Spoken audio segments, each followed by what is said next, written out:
खान पान का ध्यान कैसे रखना है? अगर आपको आपके जीवन में ऐसे बच्चे चाहिए जो छत्रपति शिवाजी महाराज जैसे हों, राणा प्रताप जैसे हों, तो खान पान का बहुत आवश्यक ध्यान रखना पड़ेगा। वो ध्यान कैसा रखना पड़ेगा? आपका भोजन सात्विक होना। सात्विक भोजन होने का माने मांस नहीं खा सकते, मदिरा नहीं पी सकते, अंडा नहीं खा सकते, किसी भी तरह का मांस नहीं खा सकते, कोई भी मांस नहीं चलेगा।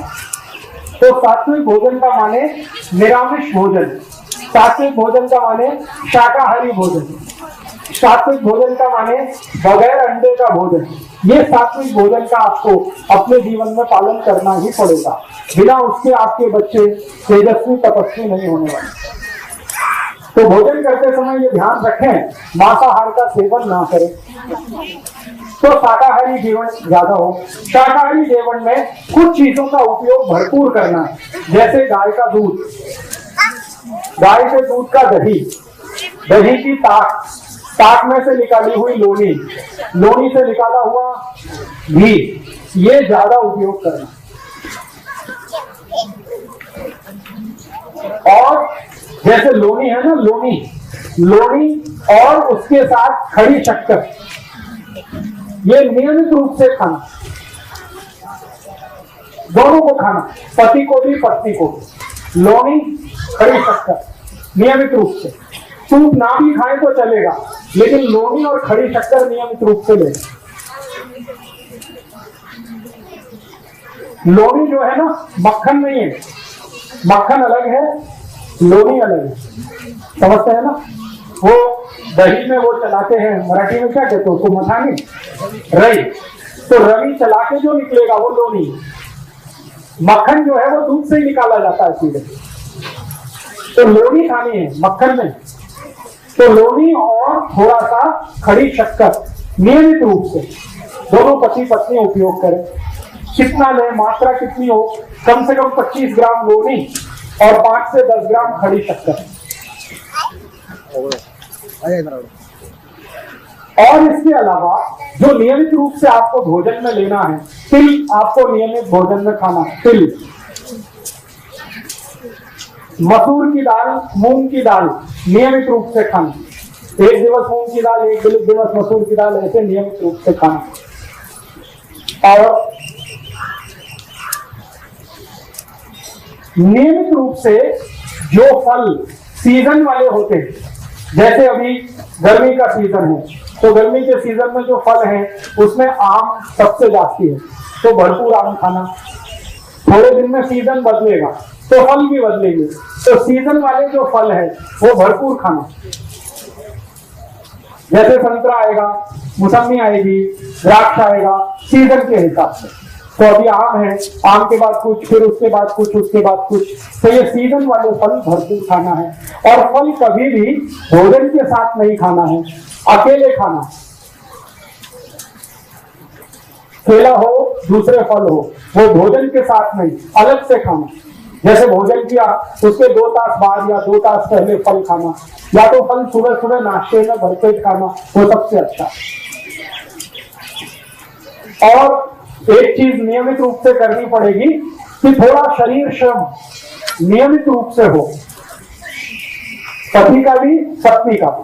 पति का शरीर श्रम क्या होना और पत्नी का क्या होना, इसके लिए 2 अलग अलग विभाजन हैं हमारे शास्त्रों में।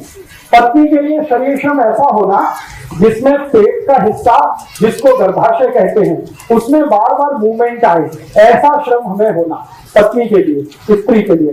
तो वो क्या करना है, जैसे वो चटनी बनाते हैं ना, चटनी, तो चटनी अगर मिक्सी में बनाएंगे तो शरीर का श्रम नहीं है, लेकिन हाथ से बनाएंगे तो शरीर का श्रम है।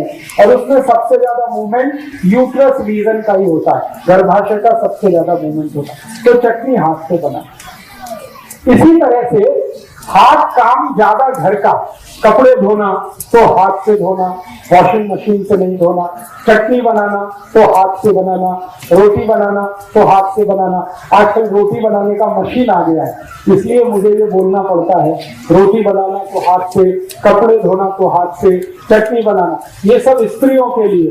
और एक बहुत अच्छा श्रम है, अगर आप सब करेंगे तो बहुत अच्छी संतान आपको होने वाली है। वो श्रम क्या है? चाकी चलाना। क्या बोलते हैं उसको? जाता। यस। जो भी ताई, जो भी आई इसको चला सके दिन में 15 मिनट, जास्ती नहीं, बस 15 मिनट, उसकी संतान सबसे स्वस्थ और सबसे अच्छी होने वाली। ये चलाने का। अब इसको चलाने से होता है कुछ भी नहीं है, एक ही काम होता है। हमारा जो गर्भाशय का क्षेत्र है उसका सबसे ज्यादा मूवमेंट इसी पोजीशन में होता है जब हम ये चलाते हैं।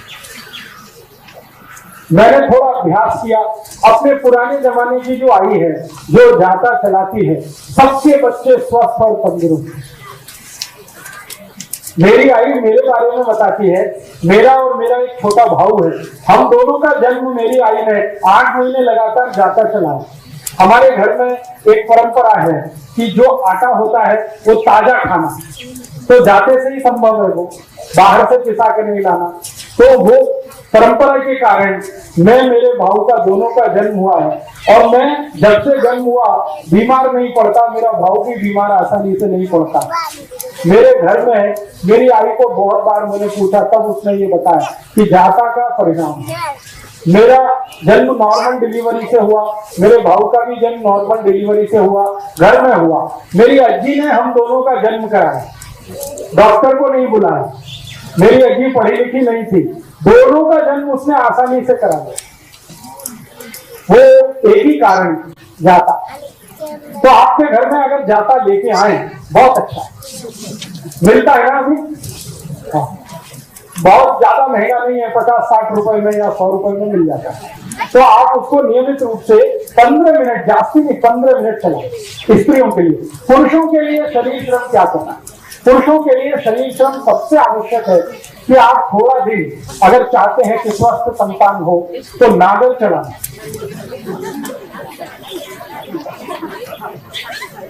नागर चलाना।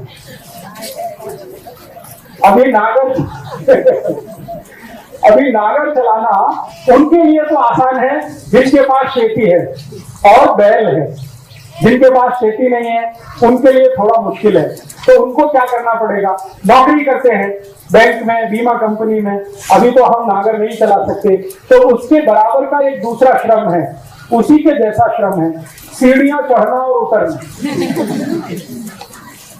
अगर कर सकते हैं तो बहुत अच्छा, नहीं कर सकते तो तीसरा और आखिरी श्रम है जास्ती पैदल चलना। पैदल चलना, एक दिन में 4-5 किलोमीटर पैदल चलने का आदत डालिए। हर समय मोटरसाइकिल पे चले, कार में चले, वो अच्छा नहीं। थोड़ा 5-7 किलोमीटर पैदल चलने का अभ्यास हो, नहीं तो नागर चलाने का हो, नहीं तो सीढ़ियां चढ़ने। तो पुरुषों के लिए इस तरह का श्रम है, स्त्रियों के लिए जाता चलाना, चटनी बनाना, कपड़े धोना, ये सब श्रम अगर हम करें तो संतान आपकी स्वस्थ, तंदुरुस्त और बहुत तेजस्वी और तपस्वी होने वाली है। तो ये नियोजन के कुछ काम हैं। और एक काम करना है हमें नियोजन के लिए, बहुत आवश्यक है वो। और वो नियोजन इस तरह का करना है कि हमारे जीवन में, वैसे तो ये बात बताना ठीक नहीं, लेकिन फिर भी मैं बताना चाहता हूँ। बहुत बार ऐसे मुझे पेशेंट आते हैं, वो मुझे कहते हैं कि राजीव भाई, हमारे शरीर का रंग तो अच्छा नहीं है, काला है, थोड़ा डार्क है, लेकिन हमको हमारी संतान चाहिए, उसका रंग साफ होना।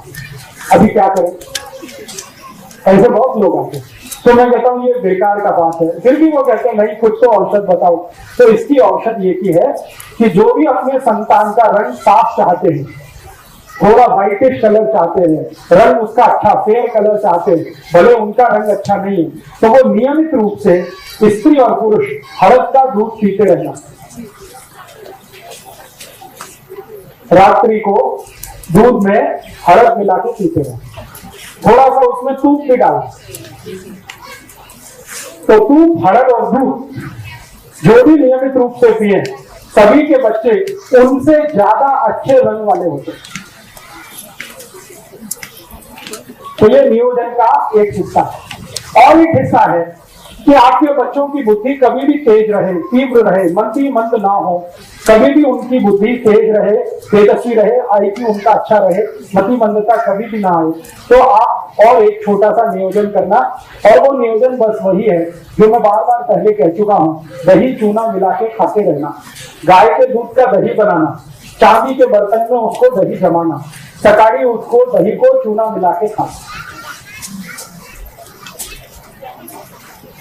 गाय माने देशी गाय, तो मति मंदता नहीं आए, बच्चों में स्वस्थ रहे, तेजस्वी रहे, तपस्वी रहे, सद्भावी हो, सद्विचारी हो, इसके लिए कुछ छोटे छोटे नियोजन। और एक छोटा सा नियोजन, वो नियोजन क्या है? नियोजन एक ही है कि हमें अच्छी सुदीर्घ जीवन वाली, तेजस्वी जीवन वाली संतान चाहिए, स्त्री हो या पुरुष, मुरीदी हो या मूला, संतान तेजस्वी तपस्वी चाहिए। तो एक नियोजन जरूर ध्यान रखना है कि हमारे जो पति और पत्नी हैं वो आपस में जब संसर्ग करें तो पत्नी का मासिक चक्र पूरा होने के बाद, पत्नी का मासिक चक्र पूरा होने के बाद या पत्नी का मासिक चक्र शुरू होने वाले दिन से 10 दिन छोड़कर, पत्नी का मासिक चक्र शुरू होने वाले दिन से 10 दिन बाद और 17 दिन के पहले या 18 दिन के पहले, बीच का ये 7-8 दिन का जो समय है, इसी समय में एक दूसरे के साथ संसर्ग करें तो सबसे ज्यादा तेजस्वी और तपस्वी संतान होगी। पत्नी के मासिक धर्म से शुरू होने वाले दिन को गिनकर 10वें दिन से 18वें दिन के बीच का जो समय है, यही सबसे अच्छा समय है तेजस्वी और तपस्वी संतान का, वही 7-8 दिन का समय। अब इसमें 2 तरह के दिन आएंगे, एक सम होंगे, एक विषम होंगे। जैसे 10वां दिन सम, 11वां विषम, 12वां सम, 13वां विषम, 14वां सम, 15वां विषम, 16वां सम, 17वां विषम, 18वां सम। तो जो सम दिन है उनमें अगर आप संसर्ग करेंगे तो 99% पुत्र होगा, और विषम वाले दिन में संसर्ग करेंगे तो 99% पुत्री होगी। 1% इसमें अपवाद है और वो कहीं भी होता है। तो अगर आपको नियोजन करना है कैसा, अब व्यसन मुक्त युवक संघ में कुछ कार्यकर्ताओं के पास पुत्री है तो पुत्र चाहिए, तो उनके लिए ये माहिती मैं दे रहा हूं, और जिनके पास पुत्र है उनको पुत्री चाहिए, उनके लिए भी ये माहिती दे रहा हूं। सम दिन में जाएंगे तो पुत्र, विषम दिन में जाएंगे तो पुत्री। और एक और माहिती इसी नियोजन के लिए, आप जानते हैं महीने के 2 पक्ष होते हैं, एक शुक्ल पक्ष और दूसरा, तो जो शुक्ल पक्ष है, इस शुक्ल पक्ष के दिनों में अगर आप संसर्ग के लिए जाते हैं तो 99% आपके बेटे या बेटी का जन्म जो होने वाला है वो बहुत प्रतापी, तेजस्वी, लड़ने वाला, भिड़ने वाला होगा। छत्रपति शिवाजी, राणा प्रताप, ऐसे जो हमारे देश में भगत सिंह, ऊधम सिंह, चंद्रशेखर आजाद, ये सब शुक्ल पक्ष वाले लोग हैं। शुक्ल पक्ष आप समझते हैं, जब चंद्रमा लगातार बढ़ता हुआ होता है, और कृष्ण पक्ष उसका उल्टा।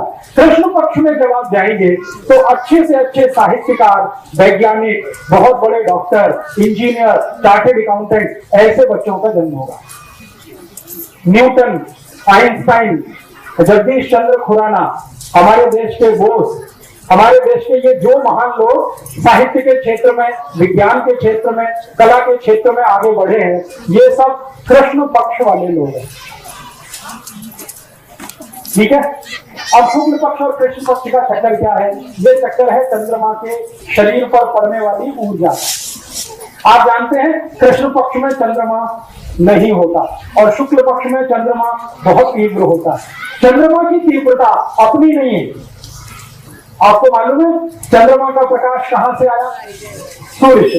तो चंद्रमा की तीव्रता है तो वो उसकी अपनी नहीं है, सूर्य की तीव्रता है। तो आप समझ लीजिए शुक्ल पक्ष में सूर्य की तीव्रता है, तो उस दिन में जो संतान आएगी वो सूर्य जैसी ही होने वाली है। सूर्य कैसा है? जला के सबको राख कर दे, ऐसा। महाराणा प्रताप, छत्रपति शिवाजी, संभाजी महाराज, ये सब ऐसे ही लोग हैं जो शुक्ल पक्ष वाले। और आपको चंद्र पक्ष में, चंद्र पक्ष माने सूर्य का प्रकाश नहीं है, चंद्रमा का प्रकाश है, तो उस समय के नियोजन में जो संतान होगी वो दिमाग वाली होगी, शरीर वाली नहीं, जिसका ब्रेन बहुत चलेगा, इंटेलिजेंसी उसकी कंप्यूटर से जैसी, उससे भी ज्यादा तेज होगी। दुनिया में सारे दिमाग के काम करने वाले लोग चंद्र पक्ष के पैदा हुए और शरीर से लड़ भिड़कर साम्राज्य स्थापित करने वाले लोग शुक्ल पक्ष के पैदा हुए। तो नियोजन आपको करना है, माहिती में देना। तो आप तय करिए आपके जीवन में क्या चाहिए। अब एक संतान आपके पास है, मान लो शुक्ल पक्ष वाली, तो एक चंद्र पक्ष वाली जरूर करना, क्योंकि दुनिया में दोनों की जरूरत है। खाली लड़ने भिड़ने वाला ही नहीं चाहिए, विज्ञान की खोज करने वाला भी चाहिए, क्योंकि दोनों से जीवन चलता है। शत्रु से रक्षा करने के लिए है और देश को आगे बढ़ाने के लिए भी है। तो एक संतान शुक्ल पक्ष की, एक चंद्र पक्ष की, ऐसा नियोजन करिए। एक संतान सम तारीख वाली, दूसरी विषम तारीख वाली, ऐसा नियोजन करिए। और बाकी के शुरू के नियम जितने मैंने बताए हैं वो सबको एक साथ पालन करना, ठीक है। इसके आगे और भी बहुत सारे नियम हैं, लेकिन वो इतने बारीक हैं कि मैं बताऊंगा आपके दिमाग में जाएंगे नहीं। अभी जितना बताया है इसके पर आप प्रयास शुरू करें। उसके बाद बारीक नियम अगर जानना है तो एक पुस्तक मैंने लिखी है, भागवत जी के सूत्र पर 3 पुस्तकें मैंने लिखी है। स्वदेशी चिकित्सा, भागवत, अष्टांग हृदय के आधार पर भाग 1, 2, 3 बारीक बातें हैं, उनसे पढ़ सकते हैं।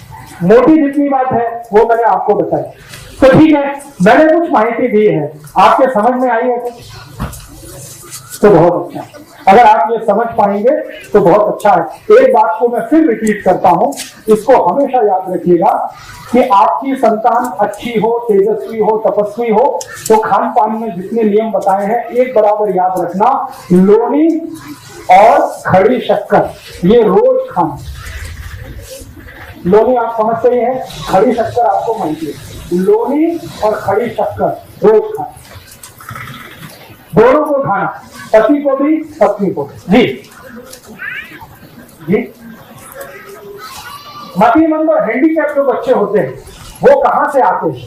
ज्यादातर मतिमंद और हैंडीकैप जो बच्चे होते हैं वो उन पति पत्नी के हैं, उन आई बड़ी के हैं जिनके दोनों के शरीर में कैल्शियम बहुत बहुत कम है। उनके बच्चे मतिमंद होने ही वाले हैं, उनके बच्चे हैंडीकैप होने ही वाले हैं। पति के शरीर में कैल्शियम कम हो, पत्नी के शरीर में कैल्शियम कम हो, जरूर बच्चे ऐसे होंगे जो मतिमंद होंगे और शरीर से विकलांग होंगे। तो ध्यान रखिए इसका, कैल्शियम कम ना हो शरीर में। तो आप बोलेंगे क्या इसका टेस्ट होता है? हाँ, कैल्शियम का टेस्ट होता है। आपकी बोन टेस्ट करा के आप कैल्शियम की मात्रा पता लगा सकते हैं। बाजार में जो पैथोलॉजी के डॉक्टर हैं वो कैल्शियम टेस्ट करते हैं, आप चाहें तो टेस्ट करा सकते हैं। ज्यादा खर्चा नहीं है, 50 या 60 रुपए के खर्चे में या बहुत अधिक 100 रुपए के खर्चे में कैल्शियम टेस्ट हो जाए।